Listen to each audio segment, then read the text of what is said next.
Hello बच्चों। आज हम लोग बात करेंगे फोटोसिंथेसिस चैप्टर की। ठीक है, पेन ले लूँ, फिर बात करता हूँ। Welcome to crazy study. और आज हम लोग बात करने वाले हैं फोटोसिंथेसिस चैप्टर की। क्लास 11th का चैप्टर है, प्लांट फिजियोलॉजी का। बहुत इंपॉर्टेंट चैप्टर है। Minimum 2 question, maximum 3 question NEET point of view से पूछे जाएंगे। ठीक है, तो फोटोसिंथेसिस को बगैर किसी देरी के स्टार्ट करते हैं। ठीक है, कोई भी डाउट हो तुम लोग पूछ सकते हो, मैसेज कर देना, पूछ लेना। ठीक है, तो फोटोसिंथेसिस, एक्चुअली फोटोसिंथेसिस का मतलब क्या है बेटा, पहले तो ये जान लो। देखो, फोटोसिंथेसिस का मतलब क्या है, ये जो वर्ड लिखा है, ये मैंने जो लिख के रखा है फोटोसिंथेसिस, इसका मतलब क्या है? इसका मतलब ये है कि इसको दो पार्ट में तोड़ दो, फोटो प्लस सिंथेसिस। ठीक है, अब देखो समझ में आ रहा होगा, थोड़ा सा समझ में आएगा, ज्यादा नहीं समझ में आएगा। क्यों बताइए नहीं अभी तक। फोटो का मतलब क्या होता है? फोटो का मतलब होता है बेटा लाइट। फोटो का मतलब क्या होता है? लाइट होता है।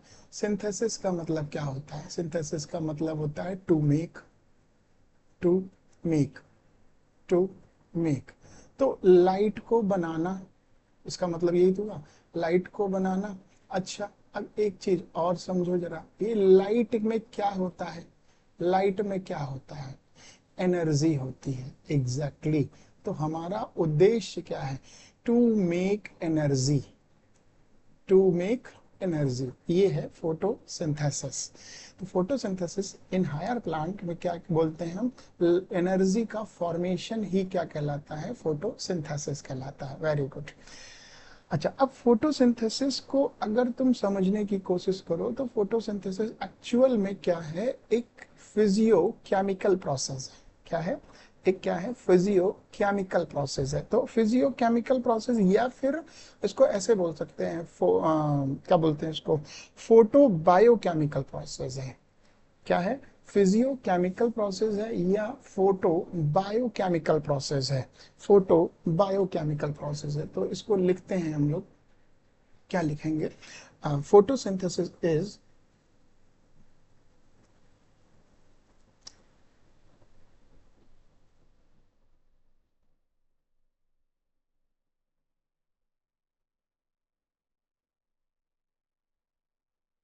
फोटो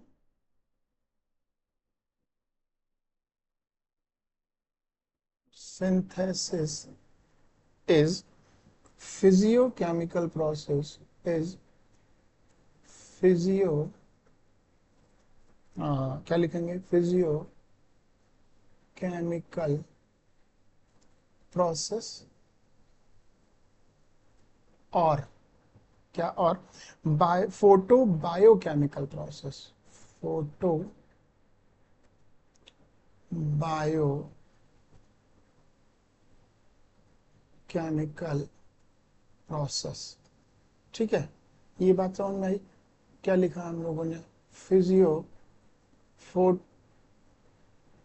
ये देखो, फोटो फिजियो केमिकल प्रोसेस, या फिर हमने अपनी बात को लिखा है फोटो बायोकेमिकल प्रोसेस। अच्छा, अब इसमें होता क्या है ये जरा जान लो। इसमें होता क्या है? तो इसमें कुछ नहीं होता है, तो फिर पढ़े क्यों? अरे भाई, इसमें बहुत कुछ होता है। देखो क्या होता है, ये जो प्रोसेस है, इन दिस, इन विच, या सीधे सीधे इन दिस प्रोसेस ऐसे लिख देते हैं, in this process, in this process organic compound synthesized, organic compound is synthesized। क्या लिखेंगे? synthesized लिख दें? हाँ, synthesized लिख दो। synthesized, synthesized। अब किससे बनेगा? भाई ये ऑर्गेनिक कंपाउंड बना तो, लेकिन किससे बना? तो from inorganic compound, inorganic compound से बना। बात समझे? नहीं समझे? भाई हमने इस प्रोसेस में क्या है, क्या किया है, हमने इस प्रोसेस में इनऑर्गेनिक कंपाउंड लिए हैं, उससे ऑर्गेनिक कंपाउंड हमने बनाया है। ठीक है। अच्छा, अच्छा, अब ये बनाया तो है, लेकिन यहाँ पर कैसे बनाया? इन प्रेजेंस ऑफ, ये लिखना पड़ेगा तुमको, इसके लिए जरूरी है, प्रेजेंस ऑफ क्या, सनलाइट बेटा, सनलाइट। और क्या लिया, और हमने लिया क्या लिया, क्लोरोफिल लिया, ठीक है, क्लोरोफिल लिया है, ठीक है, ये हमने लिया है। अच्छा, अब इसमें ऑर्गेनिक कंपाउंड क्या है, इनऑर्गेनिक कंपाउंड क्या है, ये लिख तो लिया हमने कि सर ये ऑर्गेनिक कंपाउंड है और ये इनऑर्गेनिक कंपाउंड है। तो ये है क्या, ये क्या है, ऑर्गेनिक और इनऑर्गेनिक कंपाउंड क्या है। तो ऑर्गेनिक कंपाउंड चलो इसी की बात कर लेते हैं, ये ऑर्गेनिक कंपाउंड है। ऑर्गेनिक कंपाउंड हमारा क्या है बेटा, हमारा कार्बोहाइड्रेट है, क्या है, कार्बोहाइड्रेट है। और इनऑर्गेनिक कंपाउंड क्या लिया, अरे भाई इनऑर्गेनिक कंपाउंड में हमने CO2 लिया है, और क्या लिया है, और वाटर लिया है, ये हमारा इनऑर्गेनिक कंपाउंड हो गया। बात समझ में आई, कुछ कुछ नहीं आई। अच्छा, अब इसकी इस प्रोसेस में अब इसकी रिएक्शन जरा समझने की कोशिश करते हैं। इस प्रोसेस में क्या हो गया, इसकी रिएक्शन जरा समझने की कोशिश करते हैं। तो रिएक्शन जरा समझो। तो रिएक्शन में क्या लिखते हो तुम लिखते हो 6CO2 plus plus 12H2O, 12H2O, यहां पर ले लिया सनलाइट, ठीक है, और यहां पर ले लिया हमने क्लोरोफिल, ठीक है, क्लोरोफिल ले लिया। अब इससे बनाया क्या तुमने, तो इससे क्या बनाया भाई, इससे बनाया C6H12O6, कार्बोहाइड्रेट बना लिया, प्लस 6 वाटर बना लिया, है ना, यहाँ पर लिख दो ऐसे, 6 वाटर बना दिया, प्लस प्लस ऑक्सीजन बन गई, क्या बन गई, ऑक्सीजन बन गई। तो ऑक्सीजन तो ये चली गई बाहर। ये क्या है, यही तो हमारा इनऑर्गेनिक कंपाउंड है।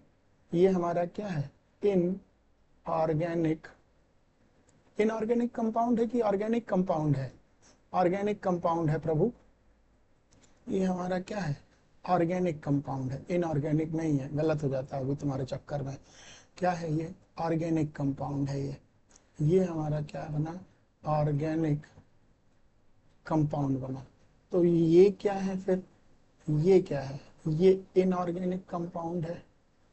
बात समझ में आया, कुछ कुछ समझ में आया कि नहीं आया, ये इनऑर्गेनिक कंपाउंड है। अच्छा, अब यहाँ पर एक बात और आती है कि light energy is converted into chemical energy. भाई ये लाइट एनर्जी है, अब इसको किस में कन्वर्ट कर रहे हैं, केमिकल एनर्जी में। तो ये एक बात और लिखो, क्या लिखोगे, light energy is converted into converted into क्या, कन्वर्टेड इनटू केमिकल एनर्जी बेटा। और क्या, क्या लिखोगे बच्चों, केमिकल एनर्जी लिखोगे। लाइट एनर्जी किसमें बदल गई, केमिकल एनर्जी में बदल गई। अच्छा, कैसे बदल गई, तो बाई फोटोसिंथेसिस बदल गई, बाई फोटोसिंथेसिस हो गया, है ना। समझे मेरे दोस्तों, छोटे छोटे नन्हे नन्हे दोस्तों, ठीक है। तो ये बात समझ में आ गई। अब हमने इस पूरी कहानी में क्या पढ़ा है, पहले ये समझ लो तुम, फिर आगे बढ़ते हैं तुम्हारे लिए। हमने ये पढ़ा है बेटा कि फोटोसिंथेसिस जो है वो, फोटोसिंथेसिस जो प्रोसेस है उसमें सिंथेसिस ऑफ लाइट होता है, सिंथेसिस ऑफ एनर्जी होता है। अब ये सिंथेसिस ऑफ एनर्जी किस में देख रहे हैं हम लोग, हायर प्लांट में देख रहे हैं। अब तुमको एक कहानी समझाते हैं। पेड़ है, ठीक है, बिल्कुल है, पेड़ में सनलाइट पड़ रही है। तो अब तुमने देखा है कि पेड़ों की पत्तियों को कौन खा रहा है, बकरी खा रही है ना। मान लिया थोड़ी देर के लिए बकरी खा रही है। बकरी को कौन खा रहा है, कोई अन्य जीव जंतु खा रहा है, शेर मान लेते हैं। तो ये क्यों खा रहा है। अच्छा, अब तुम्हारे मन में ये सवाल आ गया, मेरे मन में आया, तुम्हारे मन में नहीं आया, कि बकरी ने पत्तियां क्यों खाई, कोई ना कोई तो कारण होगा। हाँ, पेट भरने के लिए। अच्छा, ठीक है, बहुत बढ़िया, और कोई आंसर, हाँ, ठीक। पेड़ों की पत्तियों को बकरी ने इसलिए खाया ताकि उसका पेट भर जाए। अच्छा, तो उसको पेट भरने से मिल फायदा क्या होगा? एनर्जी मिलेगी। अरे भाई तुम भी तो रोटी खाते हो ना, दाल चावल सब्जी रोटी खाते हो, क्या मिल रहा है? एनर्जी मिल रही है। तो बकरी ने पत्तियों को खाया, तो क्यों खाया? जस्ट बिकॉज ऑफ एनर्जी लेने के लिए। बहुत अच्छी बात है। अब शेर ने बकरी को खा लिया, क्यों खा लिया? एनर्जी के लिए। तो इसका मतलब है पेड़ में एनर्जी आई होगी, आई होगी कि नहीं आई होगी? कैसे आई होगी? By the help of sunlight आई होगी, by the help of sunlight आई होगी। तो मतलब प्लांट जो है वो क्या करते हैं? फोटोसिंथेसिस करते हैं। अब दूसरा बड़ा कारण कि फोटोसिंथेसिस के दो मेन कारण क्या हैं? ये क्वेश्चन है, एनसीईआरटी की लाइन भी है कि फोटोसिंथेसिस क्यों होती है, फोटोसिंथेसिस क्यों होती है?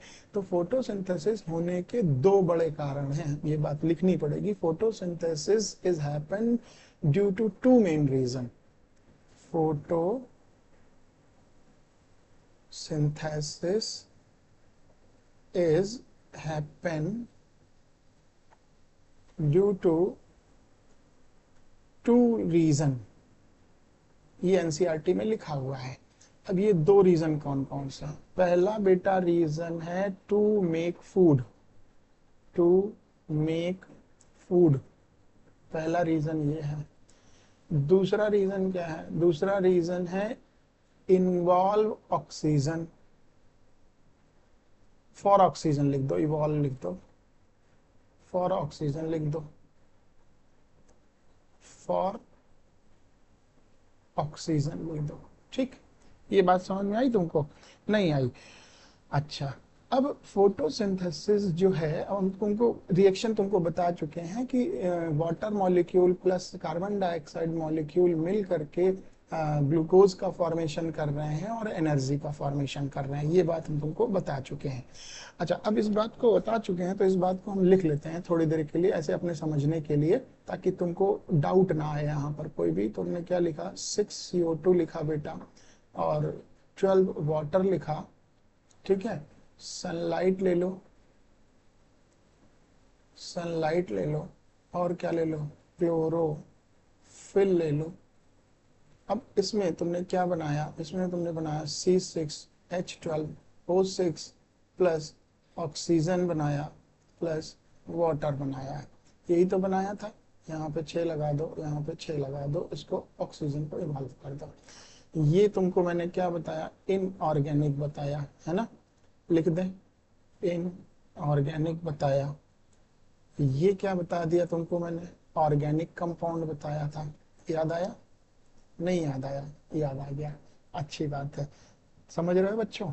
अच्छा, अब इस चीजों को देख लिया। अब इसमें एक चीज देखो कि फोटोसिंथेसिस जो है वो रिडॉक्स रिएक्शन है। क्या है? सर केमिस्ट्री पढ़ा रहे हैं? अरे भाई केमिस्ट्री नहीं पढ़ा रहे हैं, थोड़ा सा टर्म यूज हो रहा है, तो टर्म्स को तो समझना पड़ेगा ना बच्चों, है ना? तो फोटोसिंथेसिस क्या है? रिडॉक्स रिएक्शन है, तो इस बात को हमें लिखना पड़ेगा। क्या लिखेंगे? Photosynthesis is redox reaction, photosynthesis is redox, photosynthesis is redox reaction. अब ये रिडॉक्स रिएक्शन मैंने लिख दिया। अब ये है क्या भाई? During the oxidation of water, यहां पर लिखना पड़ेगा तुमको ये बात। क्या लिखना पड़ेगा? ड्यूरिंग, क्या लिखोगे? During, during oxidation of water, during oxidation of water, during oxidation of water occur, क्या अकर? अब यहाँ पर ब्रैकेट में चाहो तो लिख लो, ये चीज तुम लिख लो कि ये वाटर ऑक्सीडेशन, वाटर का ऑक्सीडेशन हुआ है तो क्यों हुआ है, ये बात तुम लिख लो कि इससे क्या मिलेगा हमको। तो ये बात तुम लिख लो यहाँ, नहीं तो कंफ्यूज हो जाओगे कि इस वाटर के ऑक्सीडेशन से हमें क्या मिलेगा। हमें H+ ion, H+ ion and electron मिलेंगे। क्या मिलेगा? H+ आयन और इलेक्ट्रॉन मिलेंगे। ठीक है, ड्यूरिंग सनलाइट, ड्यूरिंग सनलाइट, क्या लिखा? ड्यूरिंग सनलाइट ड्यूरिंग सनलाइट ना लिखो, ड्यूरिंग क्या लिखो, लाइट रिएक्शन लिख लो यार, सनलाइट मत लिखो, लाइट रिएक्शन लिख लो, ड्यूरिंग लाइट रिएक्शन, ताकि तुम समझ पाओ चीजों को। During light reaction, light reaction and reduction of carbon dioxide and reduction of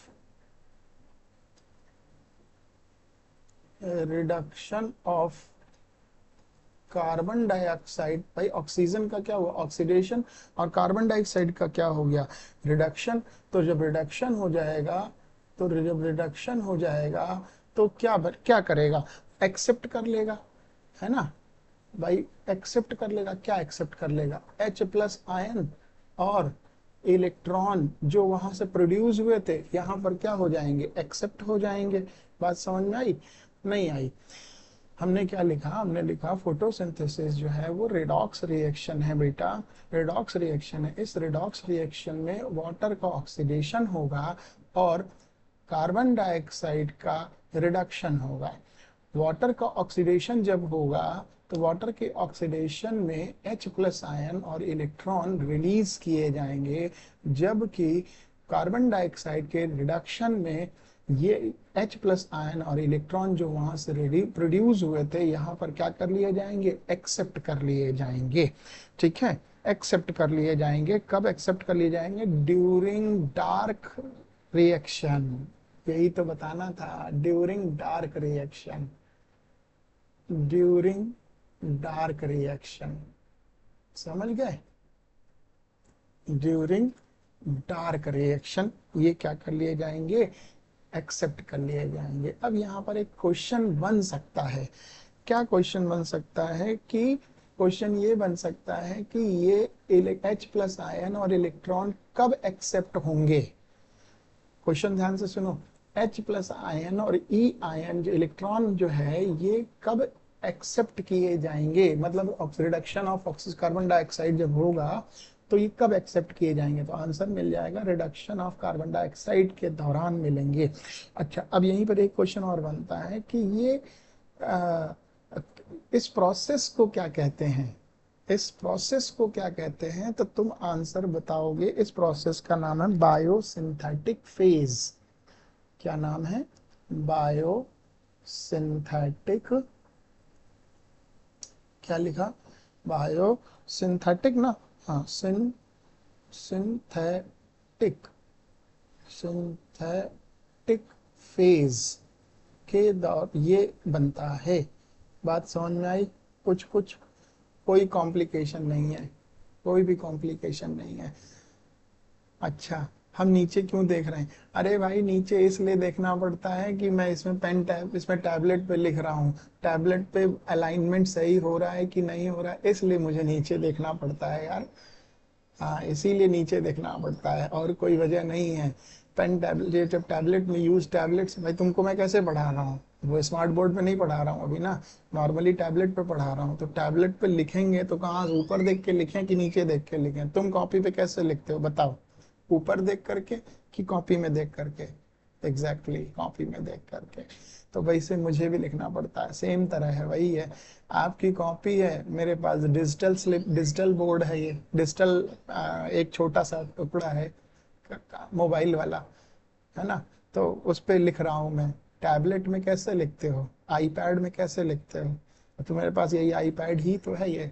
iPad में भाई मैं लिखूंगा तो नीचे ही ना देखूंगा, ये आसमान में देख के लिखूंगा, बताओ। चलो, समझ में आ गया, बहुत बढ़िया बात है। अच्छा, अब एक बात मुझे और बताओ तुम लोग, क्या बता पूछें कि फोटोसिंथेसिस जो है वो एनाबॉलिक है या नहीं है, बताओ। फोटोसिंथेसिस कैसी प्रोसेस है, एनाबॉलिक है या नहीं है, बताओ, एनाबॉलिक है या कैटाबॉलिक है, बताओ भाई, कौन बताएगा। हाँ, वेरी गुड, शाबाश। फोटोसिंथेसिस एक एनाबॉलिक प्रोसेस है, वेरी गुड, इस बात को लिख देते हैं, ये क्वेश्चन ही बन सकता है। तो क्या लिखोगे, फोटोसिंथेसिस इज एनाबॉलिक प्रोसेस, लिखो, फोटोसिंथेसिस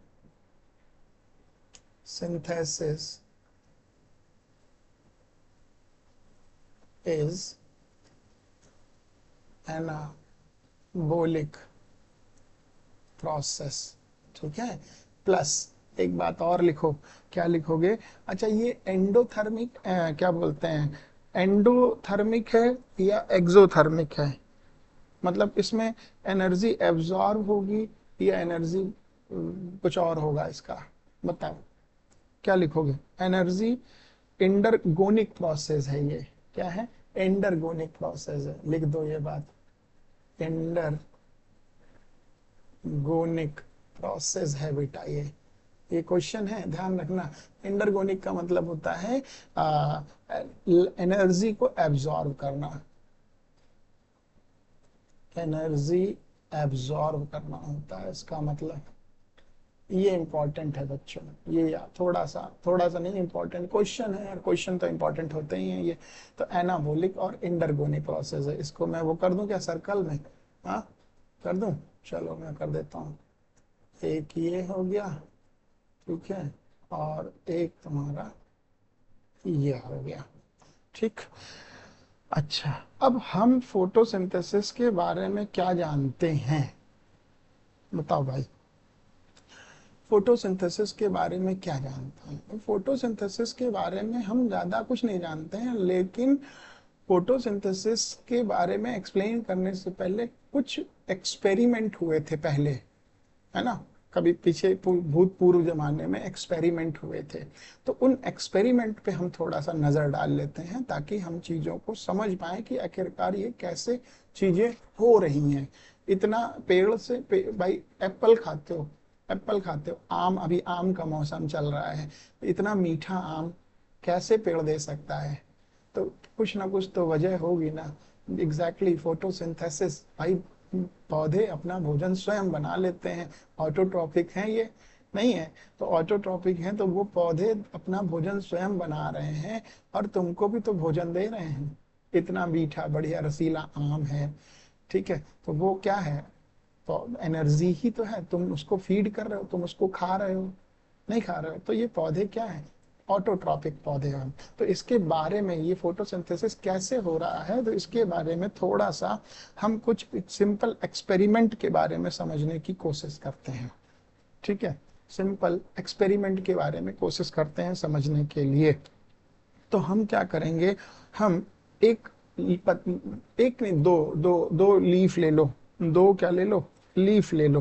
तो एक एक्सपेरिमेंट तो हम लोग कर रहे हैं, चलो अच्छा यहीं पे कर लें क्या एक एक्सपेरिमेंट? चलो अच्छा, आ, ये ओहो सॉरी, ये ना एक प्लांट लीफ बना लेते हैं छोटी सी। इससे नहीं दिखे, इससे दिख जाना चाहिए मेरे हिसाब से, दिख रहा है।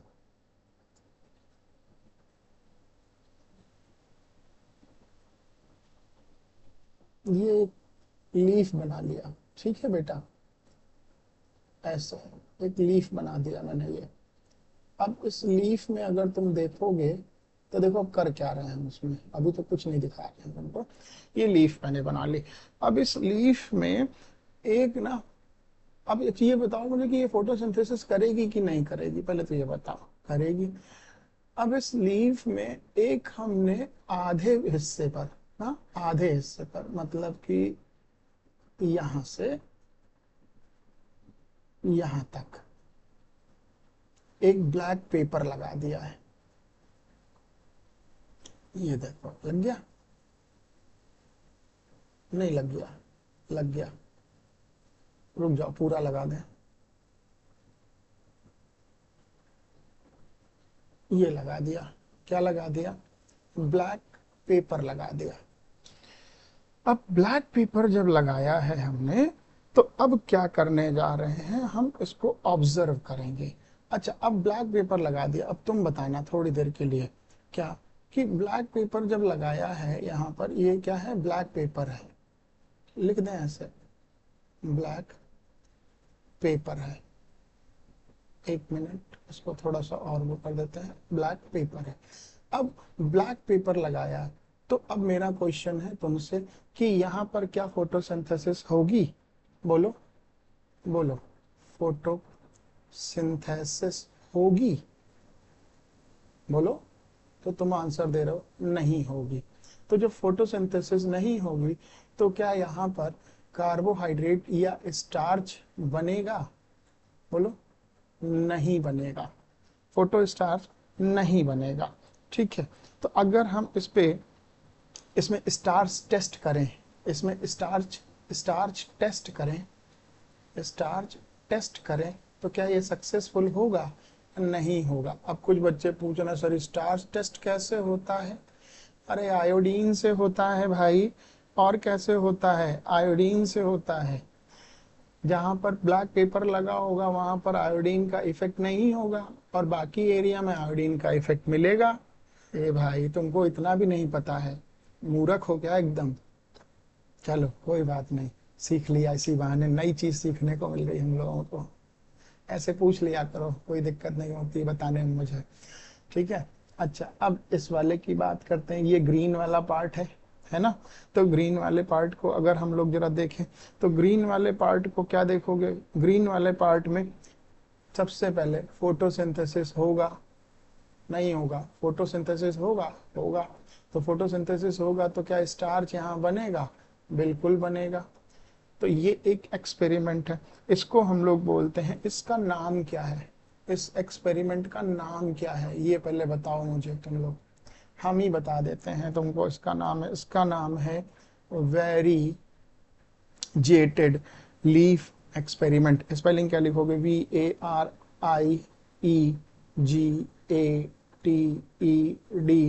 Leaf experiment. Leaf experiment, experiment लिखोगे। ठीक है, एक ये एक्सपेरिमेंट हो गया। अच्छा, अब एक और एक्सपेरिमेंट आता है बच्चों, इसमें मालूम क्या है? उसका नाम है मोल एक्सपेरिमेंट। उसका क्या नाम है? मोल एक्सपेरिमेंट है। तो मोल एक्सपेरिमेंट में हम लोग क्या करने जा रहे हैं? कुछ ना कुछ तो करेंगे ही करेंगे। देखो जरा मोल एक्सपेरिमेंट में क्या करते हैं। मोल एक्सपेरिमेंट में हम लोग एक्चुअल में कुछ नहीं करते हैं। एक जार ले लेते हैं, टेस्ट ट्यूब ले लेते हैं, मतलब एक ऐसा कोई एरिया, मतलब बर्तन ले लेते हैं, ऐसा ऑपरेटस ले लेते हैं जिसमें तो लीफ जो है वो अंदर जा सके, बस इतना सा करते हैं और वहाँ कुछ नहीं करना होता है। तो क्या लिखेंगे हम लोग? हम लोग लिखने चल रहे हैं मोल एक्सपेरिमेंट। क्या लिखेंगे बच्चों? मोल एक्सपेरिमेंट। तो मोल एक्सपेरिमेंट को क्या करें बताओ? मोल एक्सपेरिमेंट को चलो मोल्स हाफ लीफ एक्सपेरिमेंट ऐसे लिख देते हैं। क्या बोल रहे हो? ये वेरिएटेटेड लीफ एक्सपेरिमेंट नहीं समझ में आया? अरे कोई बात नहीं यार, फिर से समझ लेते हैं, इसमें क्या है। चलो फिर से समझ लेते हैं। क्या लिख रहे हैं हम लोग? वेरिएटेटेड लीफ एक्सपेरिमेंट। इस रंग से लिख लेते हैं। हाँ, इसी रंग से लिखेंगे। भगवा से लिख लें? भगवा से लिख लो। जय श्री राम कमेंट में आया है, वेरी गुड। जय जय श्री राम। हाँ चलो, एक्सपेरिमेंट, पहला एक्सपेरिमेंट नहीं समझ में आया ना? फिर से देखो क्या लिखेंगे। Variegated leaf experiment. तो VAR क्या होता है? आई होता है। VARIGATED, variegated leaf experiment. Experiment. ठीक है। अब इसमें हमने क्या क्या in this experiment done to proof. क्यों ये एक्सपेरिमेंट कर रहे हैं? तो इसमें सीधा ऑब्जेक्ट लिख दे रहे हैं। टू प्रूफ, टू प्रूफ क्या? In to proof importance of light. To proof importance of life, life नहीं, लाइट, लाइट इम्पोर्ट, अरे वाइफ नहीं यार, लाइट और बोल रहा हूँ, वाइफ कहाँ तुमको सुनाई पड़ गया? पढ़ ले, वाइफ के चक्कर में मत पड़ अभी। To to prove important of light, to prove important of light in photosynthesis, in photosynthesis, in photosynthesis. अच्छा, अब इसको प्रूफ कैसे करोगे? तो इसको प्रूफ करने के लिए तुम क्या करो, दो पत्तियां बना लो। अब हमने पहले एक बना के तुमको दिखाई, तुमको अलग अलग बना के दिखा देते हैं। देख भाई, थोड़ा सा बना ही देते हैं अच्छे से ताकि तुम समझ पाओ। ये स्टेम हो गया छोटा सा। हाँ,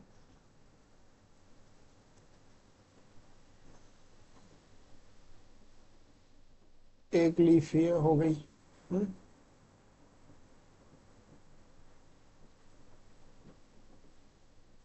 एक लीफ ये हो गई।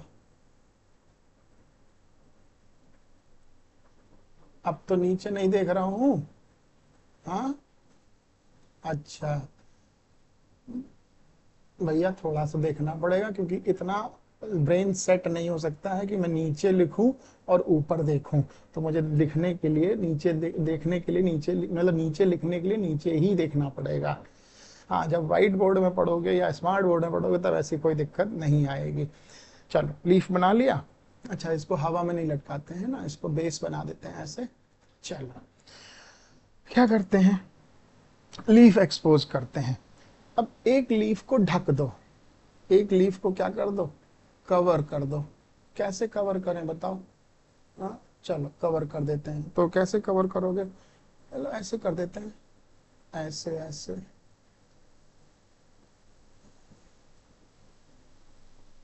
इसको क्या कर दिया, कवर कर दिया।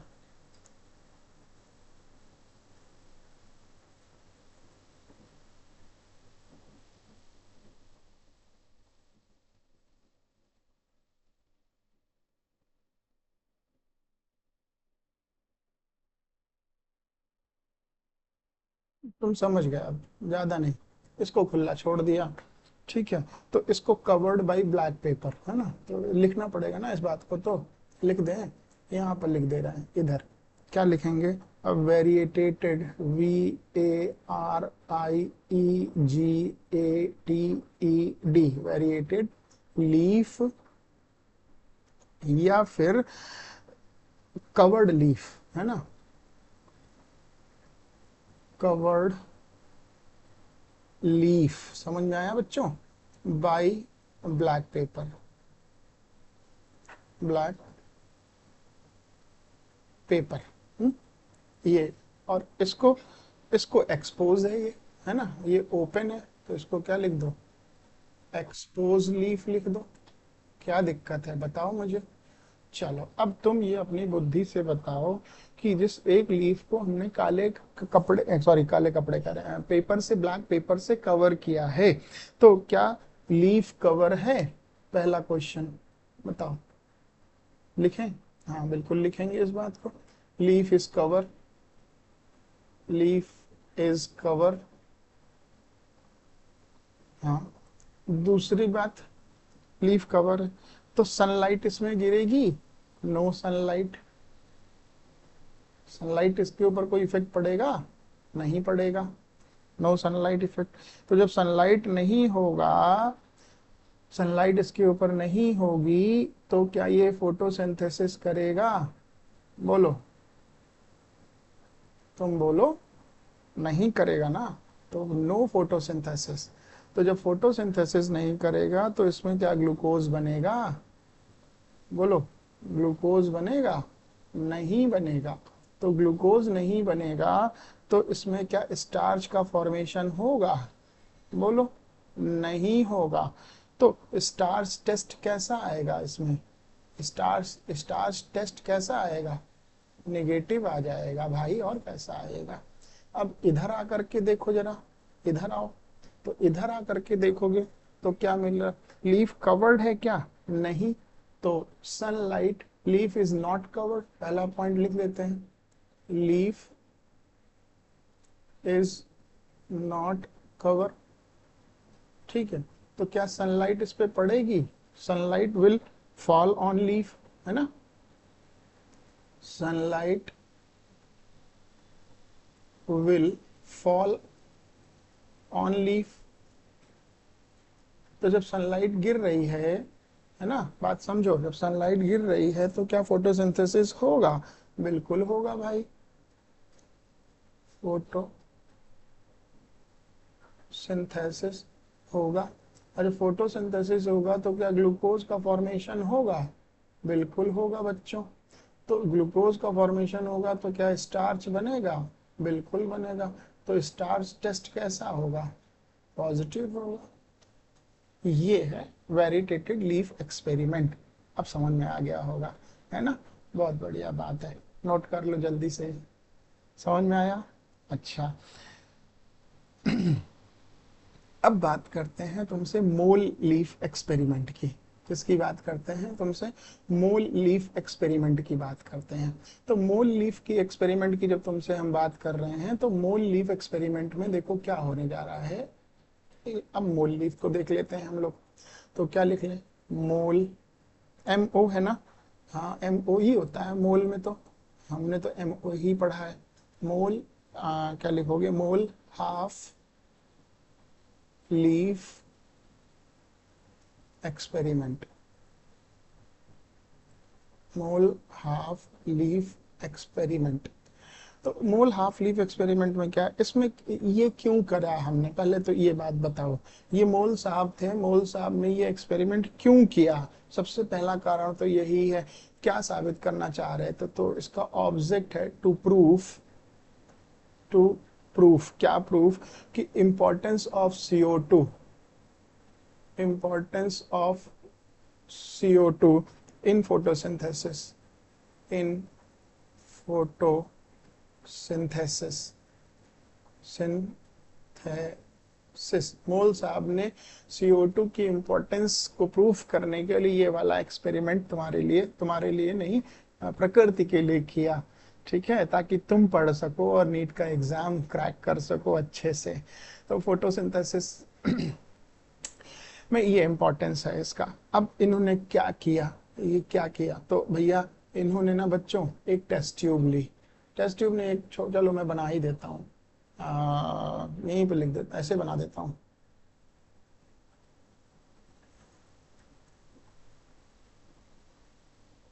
बन गई?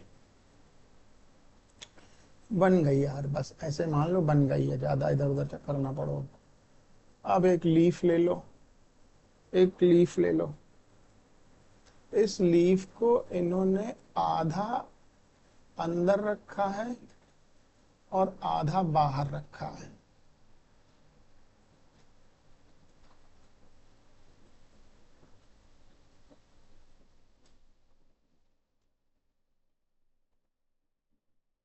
आधा अंदर रखा है और आधा क्या रखा है? बाहर रखा है, ऐसे समझो।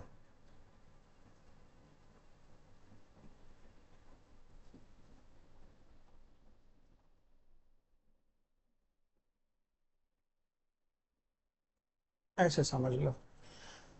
अब इस एक्सपेरिमेंट में इन्होंने एक कॉटन लिया और कॉटन को ना भिगो दिया है, किसमें? KOH में। ये मान लो कॉटन रख दिया, समझे? ये क्या रख दिया? कॉटन रख दिया। अब इस कॉटन में KOH डाल के रखा हुआ है। अब इनका एक्सपेरिमेंट आप समझो। तो एक्सपेरिमेंट समझो। तो सबसे पहले तो इसी के बारे में लिख लेते हैं, इसके बारे में। क्या है ये KOH soaked cotton, KOH soaked, SO क्या लिखते हैं? SOA लिखते हैं ना? हाँ, सोक्ड कॉटन, ये सोक्ड कॉटन है। अब ये करेगा क्या? तो ये भाई साहब अंदर की कार्बन डाइऑक्साइड को एब्जॉर्ब कर लेगा, इसका नेचर होता है ये। तो will absorb all carbon dioxide, will absorb, absorb all carbon dioxide inside the test tube, present inside, present inside test tube.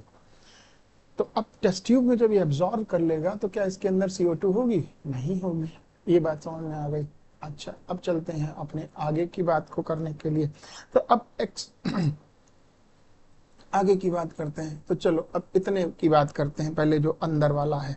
तो अंदर वाला जो है, अब ये कार्बन डाइऑक्साइड को एब्जॉर्ब कर लिया। ठीक है, कार्बन डाइऑक्साइड को एब्जॉर्ब कर लिया, तो भाई साहब क्या यहाँ पर CO2 होगी? तो तुम लिखोगे नो CO2, नो CO2।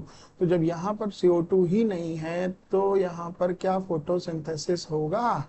बोलो, फोटोसिंथेसिस होगा? नहीं होगा। तो क्या यहाँ पर ग्लूकोज बनेगा? बोलो, नहीं बनेगा। तो क्या यहाँ पर स्टार्च टेस्ट जो है वो पॉजिटिव होगा? बोलो, बोलो, नहीं होगा।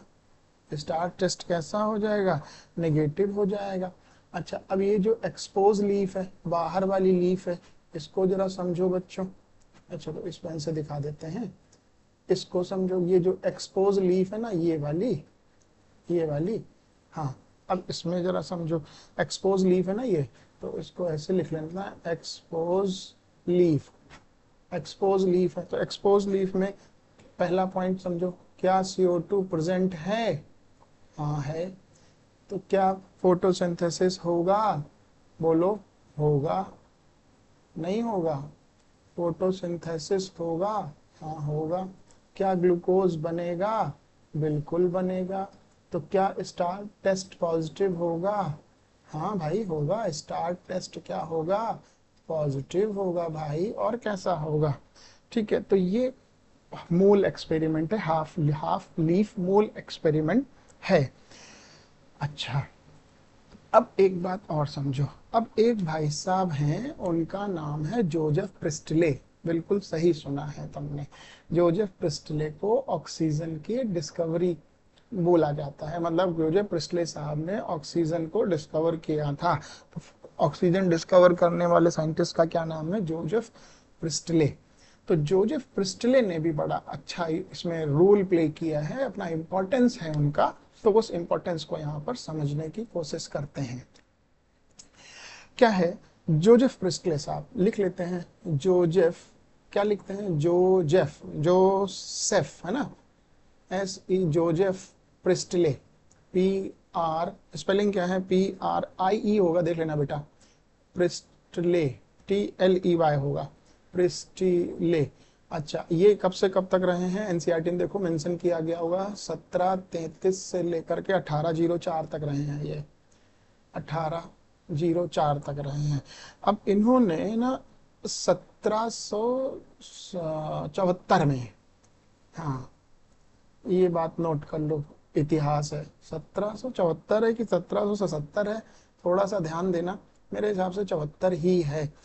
इसमें इस दौरान इन्होंने ऑक्सीजन डिस्कवर्ड किया, डिस्कवर्ड ऑक्सीजन, सीधे सीधे डिस्कवर्ड ऑक्सीजन, डिस्कवर ऑक्सीजन। हाँ क्या बोल रहे हो? 1774 में भारत में किसका राज था? हाँ यार, बड़ा अच्छा सवाल पूछ लिया तुमने, चलो बता देते हैं। 1774 में भारत में आलम शाह सेकंड का राज था। मुगल सल्तनत के जो खानदान थे ना, उसमें से एक नवाबजादे थे, उनका नाम था आलम द्वितीय। तो आलम द्वितीय का जो वो था, इनका राज था भारत में, ज्यादा नहीं था लेकिन थोड़ा बहुत था। क्यों? क्योंकि ब्रिटिश एम्पायर आ चुका था, ब्रिटिश एम्पायर आ चुका था। कैसे? ए भाई, इतिहास पढ़ो ना उठा करके, क्या इतिहास में लिखा है देखो। 1690 तक, 1690 में, 1690 में महाराज संभाजी के साथ युद्ध हुआ था औरंगजेब का। ठीक है, औरंगजेब से लड़ाई हुई थी संभाजी महाराज का।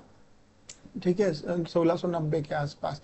अब 1694 और 95 के आसपास जो औरंगवा था ना, वो मर गया था। औरंगवा मर गया था बीमारी से। कैसे मरा हमको नहीं पता है ना, हमको पता करना है ना, जरूरत है उसकी। तो उसके बाद से मुगल सल्तनत का लगभग एंड शुरू हो चुका था। तो बात है 1774 की, भारत की। तो भारत में 1774 में मुगल सल्तनत के कुछ एक आधे चेला चपाटी बचे थे, उसमें से एक था आलम द्वितीय। तो आलम द्वितीय जो है इसका ओनर था, और भारत में ब्रिटिश राज आ चुका था। एक और क्वेश्चन यहाँ पे बनता है कि 1774 1770 से लेके 74 तक भारत में क्या हुआ था? तो भारत में बंगाल का अकाल पड़ा था। ये बंगाल का अकाल पड़ा था, 2 साल 3 साल तक बंगाल में बारिश नहीं हुई थी भाई। और जब बारिश नहीं हुई थी तो अकाल, सूखा पड़ गया था, भोजन के लिए तरस रहे थे, बीमारियां बहुत हो गई थी। तो इवन बंगाल की आबादी का सिर्फ 1/3 बचा था, पूरा बंगाल खत्म हो गया था 1772 से लेकर के 74 के बीच में। तो ये हुआ था भारत में। अब इधर उधर मुद्दे को मत भटकाओ, मुद्दे पे आओ। मुद्दा क्या है? जोसेफ प्रिस्टले साहब ने 1774 में ऑक्सीजन की डिस्कवरी की थी। अब इन्होंने कैसे डिस्कवरी की थी ये तुम समझो। तो जोसेफ प्रिस्टले, तुम्हारी एनसीईआरटी में बना हुआ है, हम ज्यादा नहीं बना रहे। इन्होंने एक बेल जार लिया, बेल घड़ी, घंटा, घंटा है ना, मंदिर वाला घंटा, और कोई घंटा नहीं, तुम पता नहीं कहाँ घंटा सोचने लगते हो, मंदिर वाला घंटा है। बेल जार लिया, ये तो बेल जार कैसा था, इस तरह का बेल जार है, इस तरह का बेल जार लिया, समझो, दो बेल जार ले लिए, इस तरह से बेल जार लिया, ठीक है। अब इस बेल जार में क्या किया इन्होंने, इन्होंने क्या किया, इसमें एक चूहा रखा। अब हम चूहा बना नहीं रहे, हम लिख दे रहे हैं भाई, रैट रखा दोनों में, हाँ। और एक यहाँ पर जला दिया कैंडल, कैंडल को तो बना देंगे, छोटा सा बन जाएगा कैंडल, टेढ़ा मेढ़ा, ये कैंडल बना दिया। इधर भी मान लो थोड़ा सा सीधा कर लेना कैंडल को, ये कैंडल बना दिया। तो कैंडल जब तक जलती रही, है ना, जब तक क्या करती रही, जलती रही, तब तक चूहा लाइव था। और जैसे कैंडल खत्म हो गई, बुझ गई, तो चूहे की क्या हो गई, डेथ हो गई। इससे क्या साबित हुआ, इससे क्या साबित हुआ, इससे साबित ये हुआ कि भैया चूहा भी ऑक्सीजन इन्वॉल्व हो रहा था, ऑक्सीजन को कैप्चर कर रहा था ब्रीदिंग में। और ये जो मोमबत्ती जल रही थी, ये भी ऑक्सीजन से ही जल रही थी। तो इस चैम्बर में ऑक्सीजन की खपत बढ़ रही थी। तो अब मोमबत्ती जैसे बुझी, भाई ऑक्सीजन खत्म हुई तो मोमबत्ती बुझी, ठीक है। तो मोमबत्ती जब बुझी तो अब क्या निकला, कार्बन डाइऑक्साइड निकला। तो कार्बन डाइऑक्साइड इस जार में भर गया, और वो कार्बन डाइऑक्साइड चूहे की सेहत के लिए क्या हो गया, हानिकारक हो गया। हाँ हाँ, बापू तू तो सेहत के लिए हानिकारक नहीं है यार, तुम लोग कहाँ पड़े रहते हो इधर उधर, पढ़ाई करते हो कि बापू सेहत के लिए चले आते हो लेकर के। तो कार्बन डाइऑक्साइड आ गई, कार्बन डाइऑक्साइड एक्सेस हो गई और चूहे की डेथ हो गई। अच्छा, अब इन्होंने एक और ले लिया एक्सपेरिमेंट करने के लिए। क्या एक्सपेरिमेंट लिया, अब इन्होंने एक एक्सपेरिमेंट और किया, चलो बना ही देते हैं ऐसे। ये बेल जार लिया, ये चूहा ले लिया, ठीक है, ये ले लिया कैंडल, और एक लगा दिया प्लांट, ये प्लांट लगा दिया, समझो, ठीक है। ये कैंडल है, ये रैट है, ये प्लांट है। अब अब देखो, अब क्या हो रहा है, अब इस बेल जार में ये रैट ले लो इधर, ये प्लांट है, और ये क्या हो गई, कैंडल हो गई, ये जल रही है। ये बेल जार बंद कर दो। अब देखो जरा इसमें, अब तुम देखो जरा भाई, प्लांट से क्या निकला, प्लांट से क्या निकल रही है, ऑक्सीजन।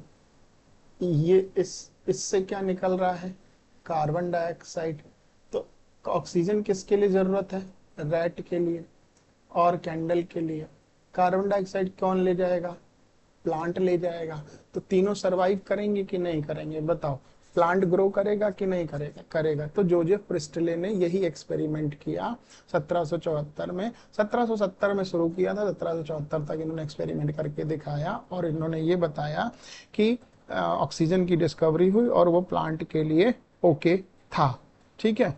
बात समझ में आया, नहीं आया। अच्छा, अब इसके बाद एक और एक्सपेरिमेंट आता है, एक्सपेरिमेंट का नाम है इंजन हाउस एक्सपेरिमेंट। तो इंजन हाउस एक्सपेरिमेंट को हम लोग अब पढ़ेंगे, लेकिन एक ब्रेक के बाद पढ़ेंगे। तो इंजन हाउस एक्सपेरिमेंट हेडिंग डाल के, अच्छा चलो हेडिंग बाद में डाल लेना। इंजन हाउस एक्सपेरिमेंट को हम लोग अब आगे नेक्स्ट लेक्चर में समझेंगे, ठीक है। अब देखो, तुमको ये मैंने बहुत थोड़ी सी बातें बताई हैं, बेसिक बातें बताई हैं। अब तुम ये चीजें समझो, और जहां नहीं समझ में आएगा मुझसे पूछ लोगे तुम लोग, फोन कर, मतलब फोन नहीं, वो क्या बोलते हैं, कमेंट बॉक्स में क्वेश्चन डाल दो, नोट्स तुमको मिल जाएंगे। और कमेंट बॉक्स में क्वेश्चन डाल दो, जो नहीं समझ में आई है तो उसका उत्तर भी तुमको मिल जाएगा, ठीक है। और बापू सेहत के लिए कभी हानिकारक नहीं होते हैं, बापू सेहत के लिए कभी भी हानिकारक नहीं होते हैं, वो तुम्हारा भला चाहते हैं, इसलिए तुम पढ़ रहे हो। तुम सोचो अगर तुम्हारे पिताजी ना हो तो तुम्हारा क्या होगा, कहीं के नहीं होगे। चलो मिलते हैं, ओके, बाय।